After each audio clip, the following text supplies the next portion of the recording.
Flashpoint is up. In today's video, I'm going to be talking in general about the patch, about the kind of things that added. There are going to be absolutely no spoilers in here about the story, and there shouldn't be any spoilers in the comments either, as long as we can hopefully restrain ourselves, because the story was pretty ridiculous this patch.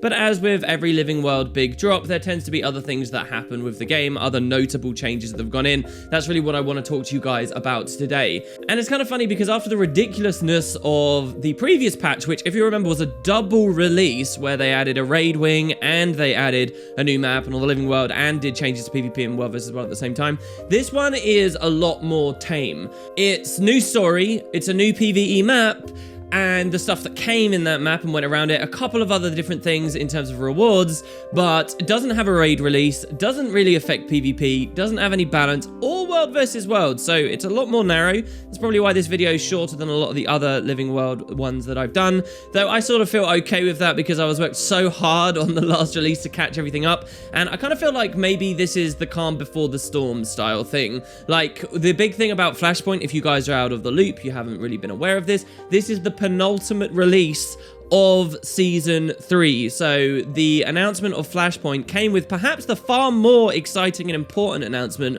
that Season 3 is 6 episodes long. It's not 8 episodes long like Season 2. It's not like, 25 episodes long like you could kind of consider Season 1 to be. It's not, 4 acts long like Heart of Thorns was or whatever. It is 6 episodes. I actually thought it would be 8, but two big things that come from that. Number one, kind of affects how we view all the masteries and things that we're getting in the current map and so forth, which I'll talk about in a second. But more importantly, number two, it reveals to us that actually the expansion is a lot closer than maybe we thought. And indeed, on the Developer Ask Me Anything, of which I've also got a video from this release for you guys to check out if you like. It's available on the portal.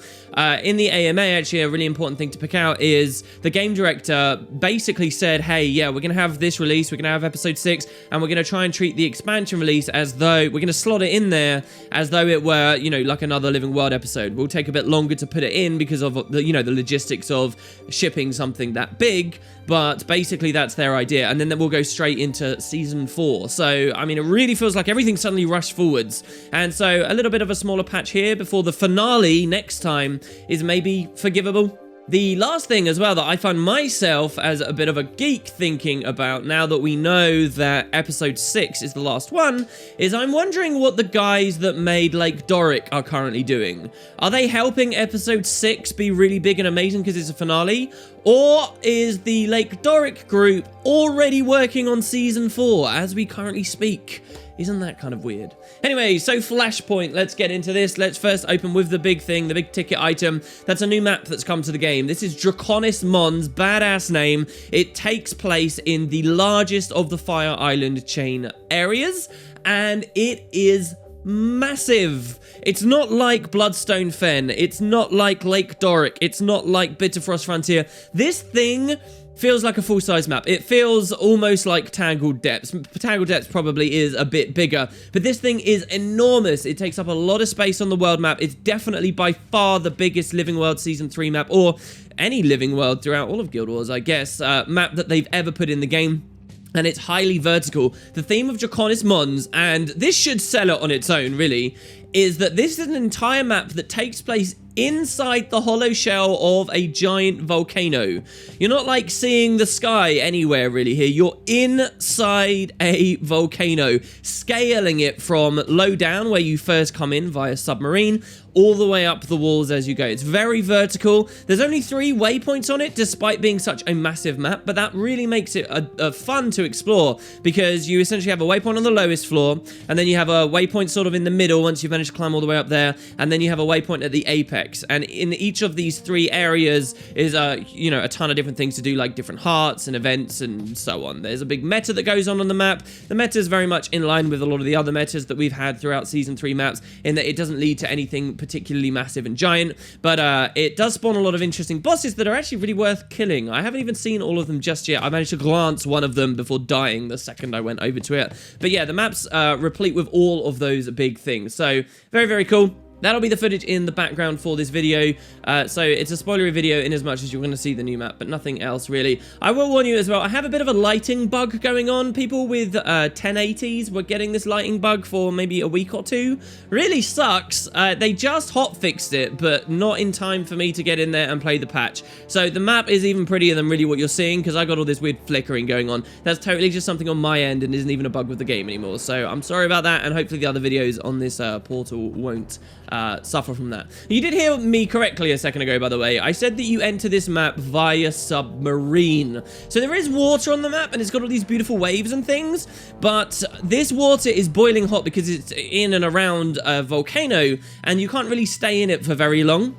So they don't really have underwater combat as a part of the release, even though there's lots of water around. The way you get to the map is via sub. You sort of go under the edge of the volcano to get into this massive hollow chamber. And it's so cool. I know you guys might think that I'm picking at something very small, but when I look back at Bloodstone Fen coming out at the start of Season 3, and when I look back at the second map as well in Rising Flames, I really didn't like the way that the devs very unimmersively plopped us all over the world. Like, I was really excited to go to the Fire Island chain, but the way we ended up going there was no gravity to it. We just walked through an Asura gate, and there was no real tangible way to access that place. Same with Bloodstone Fen. So I was so happy when Bitterfrost Frontier came out that they actually added a real entrance. And then again with Lake Doric, and they've done really well here. I specifically remember going on a rant when Rising Flames came out, saying, oh, it really sucks that we got to the Fire Island chain just by going through an Asura gate. Come on, why don't we get to take a boat? Why don't we get to sail there properly? Give us some cutscenes.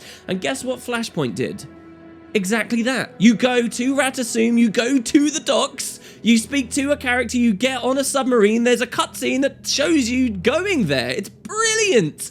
And so, yeah, just a minor thing, but there is now that gravity to traveling to the Fire Island chain. It feels like a proper RPG exploration to me, and I'm really, really, really happy with that. The very first moments I had in this map blew me out of the water, almost literally speaking, and I got to go and explore, and I guess you guys will see various aspects of that. The map is very much, although it's inside a volcano, it's an interesting location because it's very green and verdant in there. It's a location that the druids of the Maguma jungle came to, and you get little snippets from them based on an achievement to do with the patch as you travel around, and various events that are going on, as well as the main story. I'll leave it there, but that's also a really nice touch and something I very much enjoyed. So in terms of things to do, you've obviously got a new item that you can gather, just like the petrified wood and the blood and the rubies and so forth, which you can then spend on unique things at different hearts. You've got the daily hearts have returned. You've got bosses, as I mentioned a second ago. You'll remember that Team 2 did a worm boss on the Fire Island chain previous release, and that worm boss I quite enjoyed, but actually really wasn't enjoyed by much of the community. A lot of people said that this world boss really kind of sucked and they didn't like it very much. Well, they came back with another worm boss in this patch that is far more engaging and has a lot of different things going on, different areas that you can fight him. So he's another big thing that's going on in there, and it's quite nice to see that they did another worm boss that was much better this time. Especially considering when I think the Fire Island chains in terms of Guild Wars 1, I think, you know, worms. And it's funny because we are back on the Fire Island chain, but we're in such a weird kind of idea of a place in the Fire Island chain. It manages to allow them to escape doing Masart architecture and all those other expectations we might otherwise have had. So the new map does host a new mastery. That new mastery involves items that you find around the map called Oakheart's Essence. Now, this one's really fun. Just like nearly all of the Living World Season 3 masteries, it's about moving, really. You remember we had the thermal tubes before. Thermal tubes return here as well, obviously. We've got mushrooms like adrenal mushrooms and speed mushrooms, all the standards. But so this, it's kind of like a grappling hook. You grab it, it's an environmental weapon that goes onto your hand once you've trained the mastery, this is. It's supposed to be like ancient druid magic, and you ground target something far away. Maybe it's a rock way above you, maybe it's far across a chasm. Once you've ground targeted there, your character will throw this like vine, like an oak heart, I suppose, is the idea when they immobilize you. It will latch onto wherever you threw it, and then you can yank yourself and propel yourself like a grappling hook through the air in a big arc to wherever you wanted to go. It's a really weird thing to use, fiddly in a lot of respects, but one of those things that you can get used to and sort of you'll learn to be very, very good with. It's kind of that experience you got at the start of Heart of Thorns, where the areas feel really difficult to traverse, but once you've mastered the environment, you know, with the mushrooms as it were back then, with gliding as it was back then, you get a lot better at it. And I definitely feel that in Draconis Mons. Draconis Mons is almost like a vertical climb, and you have to really rely in a lot of ways on this mastery to get up. I think you can climb without using the mastery, but you know, once you're good at this, the map feels totally different to explore, and the way it combos into gliding, it's pretty badass, honestly. So something else very cool that they did is they actually added this thing as a decoration to guild halls. So guild halls already are very sandboxy, and you can move around a lot and glide wherever, and you can use decorations to stack giant towers and get wherever the hell you want. Well, I guess they're just letting players play into this a bit more. By now you can grappling hook wherever you want in guild halls, and that's really opened up guild hall exploration, the kind of things you can do in there. Obviously there's still no incentive to travel those massive areas, but it's kind of fun, and it's a nice idea for a decoration too. I wonder whether we should have like the Kodan brazier things in there as well, but I suppose they don't really offer as much, right? Because there wouldn't be any events or anything to kill. But yeah, so those are also in the guild halls. Speaking of them being in guild halls where we get more usage, this kind of ties back into what I mentioned a minute ago with the fact this is the penultimate release. I find myself wondering whether we are actually going to see this return on the next map, because if the next map is the end of season 3, surely we're going to be moving away onto different masteries, and there'll be different things in the new maps, and there'll be all kinds of different stuff going on. We won't necessarily see this Oakheart grappling hook stuff. So I guess that we might see it in the next map. Are we going to see thermal tubes? Are we going to see everything in the next map for the finale or not? Because there might not be too much opportunity to use this. I wonder how the devs are going to really sort that out in terms of masteries. Are they going to put this really late game Ancient Magic's mastery from season 3 into, you know, expansion content 3 years down the line to make people keep coming back to Draconis Mons even all that time in the future? Or is like an added additional bonus perk for those of us who have done it all? Or are they just going to leave it all to the side? Man, there's so many questions now. There's so many questions. It feels like Guild Wars 2's really moved into a different phase over the Flashpoint release, over these announcements. It's pretty crazy. Alright, moving on. I talked a little bit about the fact that you can complete hearts and get rewards from them. Same stuff as always, like minis. You'll remember that in the last patch they added a new stat set, the Seraph stuff. Now, as far as I'm aware, and I might be wrong on this, but as far as I'm aware, they didn't add another new stat set on this one. There is no Seraph's equivalent, or if there is, I'm very excited to see what it is, because otherwise I'd be disappointed there isn't one. But I do know at the very least that there's a new rune and sigil. So I don't think that Season 3 has done this yet either. And as long as obviously these things are useful, it will be infinite replayability for Draconis Mons. Same things that I discussed when we had Seraphs come into the game. So what have we got? Well, we've got a sigil that is of the stacking variety, like Bloodlust, right? Where every time you kill something, it continues to snowball upwards. But it's been implemented a little bit differently to any of the other ones, as far as I'm aware. I believe it's +9 concentration on kills in PvE. But then also, it's still just +5 on player kill. So I think this is very much world versus world focused. It's more concentration, and in my opinion, there's way too much access to concentration anyway in the game right now. But loads of concentration access that is more useful in PvE, and this is obviously to affect the balance in world versus world, where too much concentration has been a very bad thing. Too much boon spam, too much stab uptime, too much resistance uptime, and so on and so on and so on and so on. You know, I kind of hope that the devs look at the successes or failures of the sigils, and if it is successful, maybe look at giving this treatment to a lot of the other ones in the game. Ever since raids became a thing where they're really not so worthwhile anymore, sigils like Bloodlust, which used to be mainstays, don't really see much play, even though I think they're some of the more fun sigils in the game to like interact with and to think about. Bloodlusts are cool, and all of those stacking sigils are cool. And while they may never really pick up in raids, I think that's okay, because we have fractals too. And fractals, in theory, I think each of them should be designed, each island, so that we do get the max stacks by the end. So what if they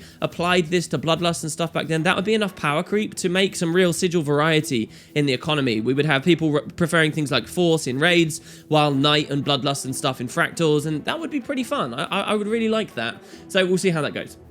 Next, we have the rune as well. Again, seems to be a big, even I, as someone who doesn't really world versus world much, understand this, seems to be very world versus world oriented. It's interesting how a PvE map can add a reward that will probably have a profound impact on other game types.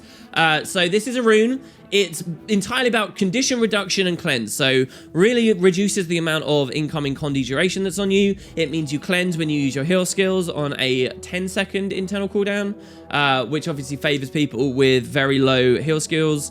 cooldowns like engineers with their kits, or revs even, who can double up on their heals. Pretty interesting stuff. I don't know whether it will affect too much of World vs. World, but obviously the balance of condition there is one of the most important things that they have to think about. So, and boons as well. So both boons and conditions, I think, have really been looked at from a World vs. World perspective with these two new items that they've added.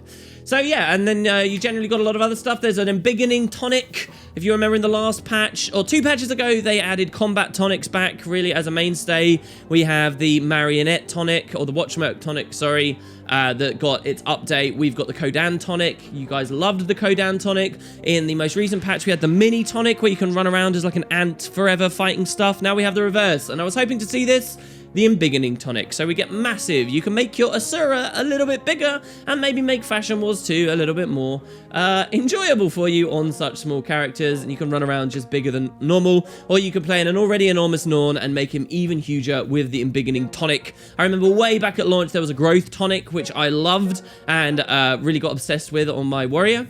And, well, I think the embiggening tonic will be that new thing for him. I kind of love the idea of running around in Rampage, which makes you even bigger as well, with the embiggening tonic. Oh, it's brilliant. It's going to be great. So those are the rewards. Other big rewards, reward changes. So I mentioned them a second ago. There's a new plant you can harvest, which is the currency of this map. You guys remember we have blood rubies and jade shards and all that stuff. Well, those have now been added to material storage. Hooray, that's really useful, especially when I think about how often I get those kind of rewards, like randomly in different characters' inventories. When I think about going to my home instance each day and I harvest them, and then it's like, oh, now they're just sort of bunging around. Well, now they all go into material storage. This is fantastic. Does bloat material storage a bit more, but yeah, I actually haven't looked in game. I hope that they've got their own section. It'd be really nice if they had their own section instead of just being put in with, like, you know, ingredients. Well, they obviously wouldn't go with ingredients, but instead just bunged in with all the other T6 stuff. But yeah, so material storage for that. That's a big quality of life change. So yay, even though it looks small. Also, let's talk legendaries, and this is really some of the last stuff that I have to talk about today. Lots of stuff happened with legendaries for this patch. First of all, there is a new legendary weapon. There's only one legendary weapon. This is curious, again, because it feels like we've gone into another phase of Guild Wars 2, knowing that this season is coming to a conclusion. There's kind of this question, well, people bought Heart of Thorns for a full set of legendary weapons, and we still don't have a full set of legendary weapons. What's going on with that? Well, they talked about this on the AMA, and again, I'll go into more discussion about that on the AMA specific video, but we only have one legendary weapon this patch. This is the Flames of War. It's a torch. So it really seems like the devs are going for a lot of the offhands and the lesser played weapons, like we had Rifle as well. But Torch does see a fair amount of use, actually, especially with the current Condi heavy playstyles and stuff. I especially like the idea of doing the 2 weapons from the Fire Island chain at the same time. You can have Eureka from the one map, kind of, and you can have the Flames of War on a warrior, a mace torch warrior, and then run around in PvP with that, because that was actually sort of a thing for a while. I think that's really cool. It looks nice. It's one of these very intricately crafted things. I'm actually not going to talk about or show it on the video here, because it's kind of vaguely spoilery for the new story. So I'll hold off on that until maybe a bit later. But there is a new weapon, same format as all the other new weapons, and well, I guess I'm just looking forward to the next one. How many of us, honestly, are looking for great swords, or looking for swords, or looking for a staff? Well, we already had staff, Astular. I guess it's just the great swords and sword that I'm really excited to see, and I guess a lot of us probably are. Moving on, we also have more stuff with legendaries, and that, of course, is legendary armor. Last big thing of the patch, fairly enormous thing of the patch. The fact that legendary armors come in has sort of revealed to a lot of very casual players and those of us who don't pay much attention that, oh, we need stuff like provisioners tokens. Provisioners tokens are probably their whole entirely different discussion, but the fact that legendary armor's here now and people actually interfacing with that has meant that not only is Draconis Mons very populated, but the Heart of Thorns maps have had a massive uptick in the amount of people doing their metas for currencies for legendary armor, but also in terms of people doing the metas to unlock provisioner token vendors. So Heart of Thorns maps are a really good place to go to right now, just because legendary armor came in. Legendary armor is an entirely new category of legendary to the game. This is a big milestone, realistically speaking. And actually, kind of the gimmick of Legendary Armor is that they have two modes. They have an out-of-combat mode and an in-combat mode. Something that you sort of saw Legendary Weapons started to do. For example, Nevermore, when you equip it, it turns one of your arms to have all feathers and black, you know, black feathers and raven theming all up your arm. Or same with the Incinerator that sets your arm on fire when you go into combat. Legendary Armor does this for all your armor as well. And it is really impressive. And now that I've seen it in-game, I can honestly say I can see why it took them a long time to make, because there is a lot of very intricate little detail work, and if you like looking at how those animations unfold and move, I think it really is very beautiful armor in that sense. They're also reasonably dyeable, though the heavy armor is a bit too shiny, and the dev said that they might be looking into that. They generally look good. Generally, I think a lot of people are much more positive about Legendary Armor now that it's out, instead of just picking a couple of screenshots, except medium. Heavy and light, I think a lot of people have found a great deal of love for. Myself especially. But medium really is a bit of a joke. No, literally, it's a joke. It was a joke in the community that medium, that it would be a trench coat that your tail would clip through. And guess what happens? It was a joke that it would be something that doesn't have a trench coat when you're out of combat, but when you go in combat, it would have one. And that became a thing. I mean, what the hell? How out of touch were they? I'm really not sure. People generally don't like the medium stuff, and I cannot blame them whatsoever for that. I mean, it doesn't even really fit the theme of my medium characters that I currently have. So it's just a bit weird. I will be playing in the coming days with mixing and matching stuff. I actually don't have it just yet, and you guys can expect a video when I make it, and you'll get to have a look in intricate detail at the armor itself there. But those are kind of my first impressions, and I'll show you guys as a part of the portal when I actually pick my set, which I think will probably be light. We'll have to have a look there.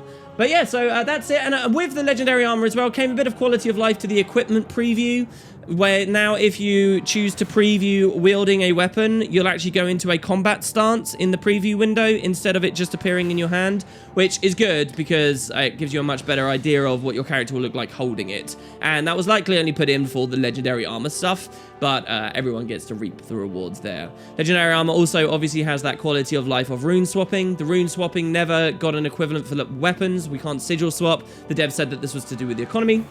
And really, that's about it. That's the patch, guys. There's a lot going on, especially tons to talk about the story, obviously, and we'll be geeking out about that soon enough. If you want to check out the AMA, obviously there'll be a link as soon as that goes live on the portal, which you can find in the description. If you want to see me making the Legendary Armor and how it dies and mixing and matching and stuff like that, I do intend to do a video on that as well. There's also a jumping puzzle on the new map, which I almost forgot to mention to you guys, and I will have a video on that up at some point too, as well as all that other good stuff. It's all on the portal in the top of the description. Hope you guys enjoyed Flashpoint. How do you feel about Guild Wars 2 right now? Jesus, it feels really different to me suddenly, and I'm sure it's because we know this is the second to last release. Curious stuff. Thanks very much for watching, guys, and I'll be back very, very shortly. See you soon.